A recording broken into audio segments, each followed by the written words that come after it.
Hey, what's up YouTube? Welcome back to Tech Galore. Today we're going to be remaking an old video of mine on how to reset Streamlabs OBS.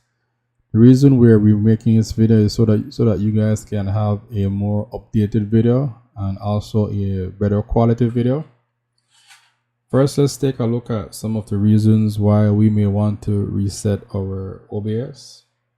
Sometimes we have some glitches and bugs and our Streamlabs is starting to crash or freeze, or maybe we're experiencing some type of audio or video issue.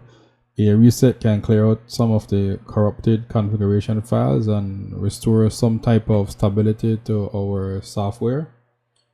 Also, over time, we may have some old sources or old scenes and some type of old settings that may slow things down.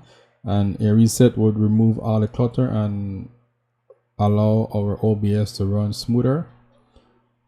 Sometimes we may even want a fresh start.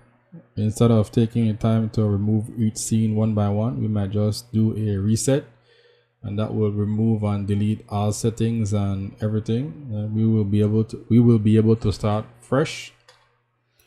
So let's go ahead and take a look at how we can reset our OBS Streamlabs. First thing we need to do is go to our setting menu, the little gear icon right there. Click on setting, then we can go to the get support. We click that. Here we have the cache directory section. Here it says delete your cache directory will cause you to lose some settings. You can go ahead and delete cache and restart. So we click on that.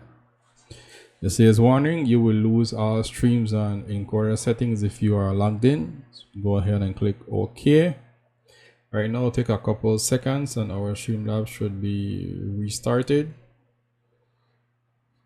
So as you can see, our Streamlabs has been reset, and basically it's taking us through that first time process where as we install our Streamlabs and open it, it's asking us to grant permission to access the camera and microphone. Then after that, you can log in and get yourself set up by adding your scenes and the usual setup. So that pretty much brings us to the end of this video. Don't forget to like and subscribe and share for more. We'll catch you in the next one.